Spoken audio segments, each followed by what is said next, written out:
You don't have to keep the pain alive to keep the truth alive. Let's unpack it.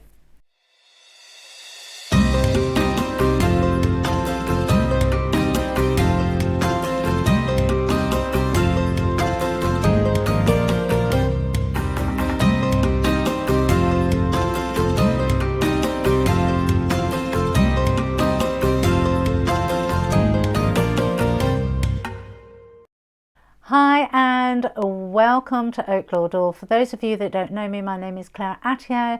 For those that are returning subscribers, thank you, thank you, thank you. So you don't have to keep the pain alive to keep the truth alive. And I put this out on one of my Facebook posts, I think it was last week. It's an interesting one, and it was one that, quite honestly, it took me a long time to learn.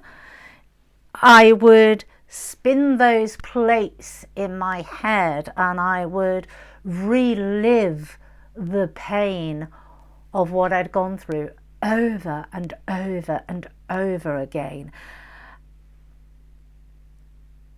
And it was interesting because it took me a long time to learn. I thought by doing that, I was keeping the truth alive, because there had been no resolution, because there had been no justice.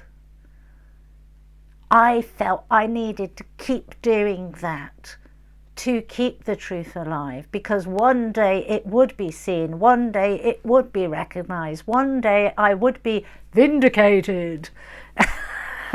And it was, and as I said, it took me the longest of time to really learn that. I know with my first marriage, I was on my own for 13 years, just under 13 years after we got divorced. And what I hadn't realised is, even though I'd been on my own 13 years and I'd healed and I'd got over that and I was ready for a new relationship, actually I wasn't, because I hadn't let go of the pain.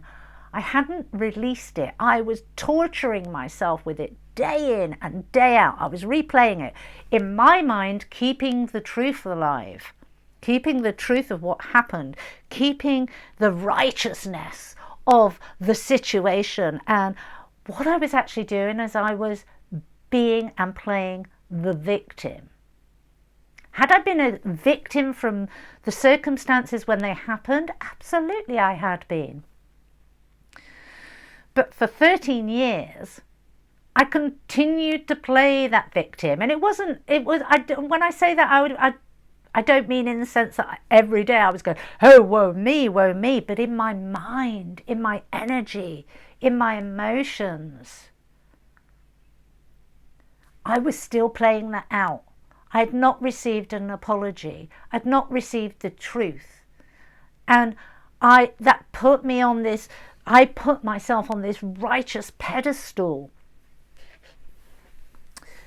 of where I felt justified in allowing myself to play that out and allowing myself to remain angry. But what I was actually doing is I was hindering my own forward movement. I was hindering my own growth.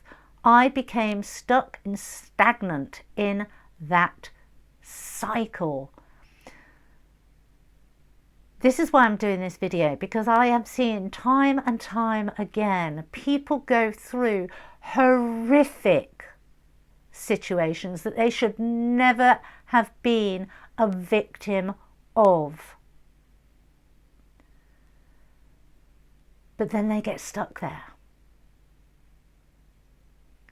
And on a spiritual level, that was the intended goal.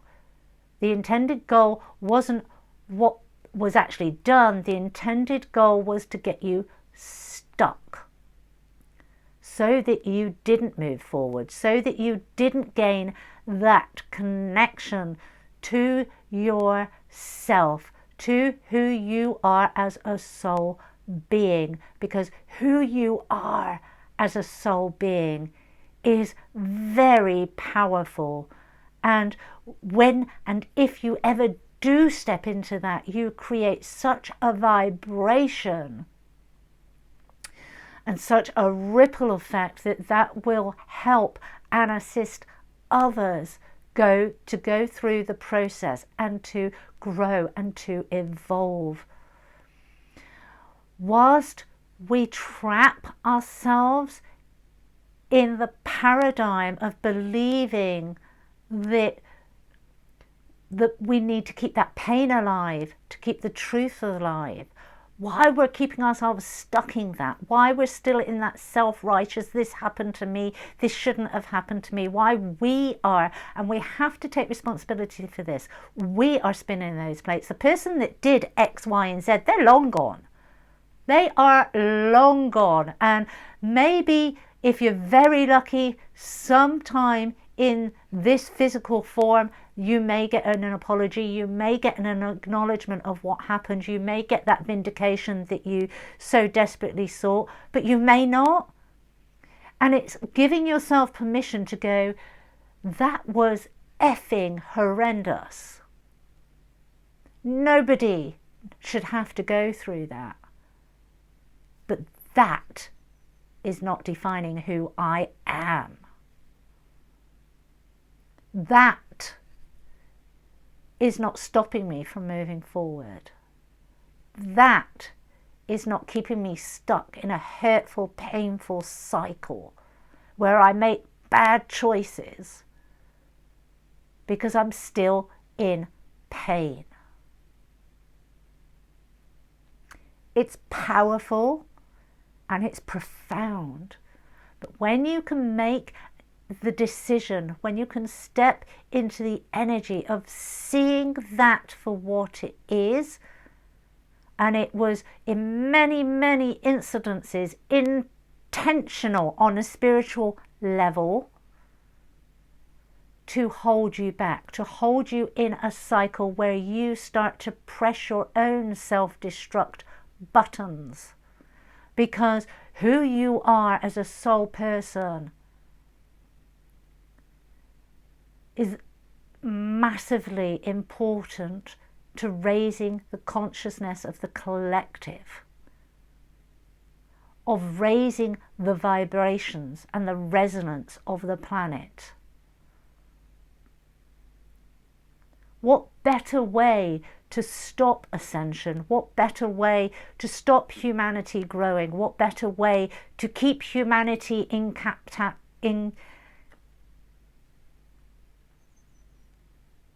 I'll find the word, captivity, than to put them through a traumatic event to the point that they keep themselves stuck. Very clever, isn't it?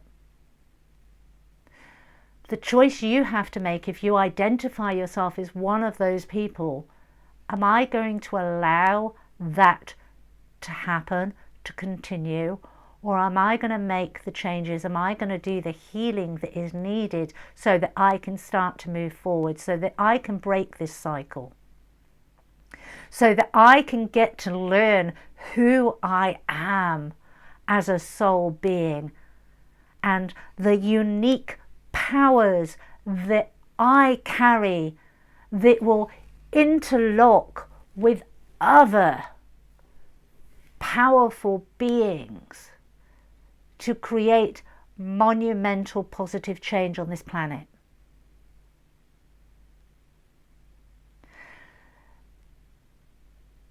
Having said that, let's not fall into the ego. Creating that monumental positive change for the planet starts with healing yourself, starts with understanding yourself, starts with learning who you are as a soul being. And for many, it will start and end there.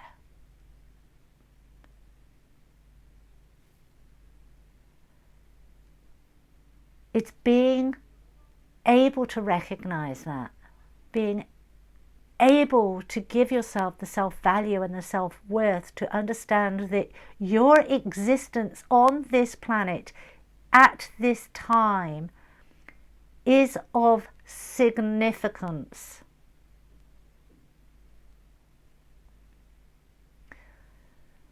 But you're not playing your role, you're not being your unique self, you're not loaning to the collective your unique signature energy because you're stuck in that past traumatic event, whatever that is. Go seek the help you need. Go find a therapist. Do the inner work. Be reflective. Get rid of the habits or the addictions that you have. Get the help that you need to be able to do those safely. And discover who you are. Discover your uniqueness. The brilliance of who you are.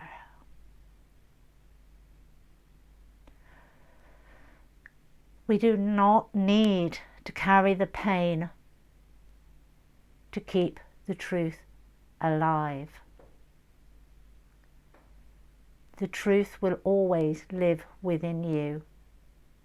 If you know your truth, if you do the healing, it doesn't matter what iota, if anybody else knows it or believes it, you know it.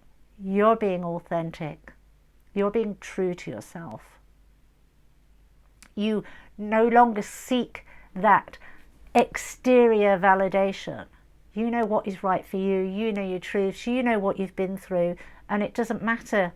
It doesn't matter if people know. It doesn't matter if they've ever apologized. It no longer matters. What matters is that happened. That is a chapter in a book that no longer needs to be read, that no longer needs to have control over future chapters that you can write. You become the author, not the reader. And that trauma very often occurred because they wanted you to be the reader, the follower, not the author.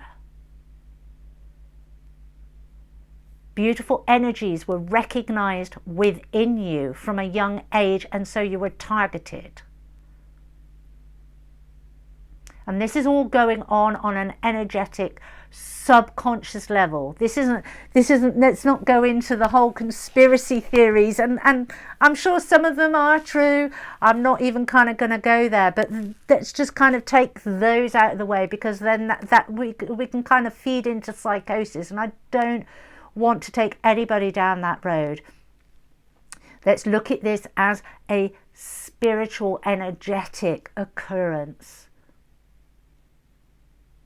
that has been playing out through generations, because most of this is generational stuff. Most of those wounds come from generational wounding. This is century after century after century, and we're here to break that. We're here to stop that. We're here to block that. We're here to say enough. That's an old story that I was written into unjustly, and I'm not playing the game anymore. I am picking up my pen and I am writing and becoming the author of my own life. And then looking at the resources and the things that you need to do to be able to do that. And taking the steps and asking for the help, asking for the assistance, asking for the guidance.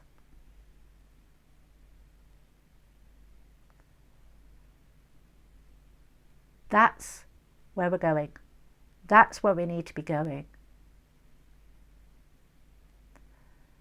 Nobody can do it for you. Only you can decide that enough is enough, and you're no longer going to be the victim of circumstance. You're no longer going to be the victim of a written narrative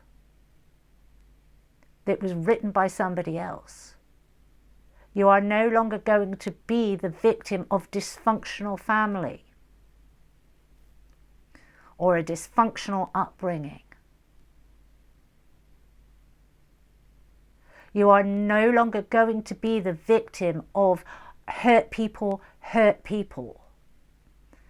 You're no longer willing to play out the patterns of conditioning and habit and addictions that were your coping mechanism, but now have sent you down a self-destructive path. Only you can choose that. Only you can choose to say enough.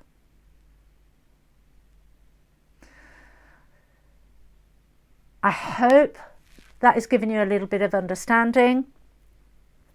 If this video would be a benefit for a friend to watch, then please by all means share it. Hit that like button. If you've not yet become a subscriber, hit the subscribe button and the notification bell where you'll get notified when new videos get posted. Until next time, take care.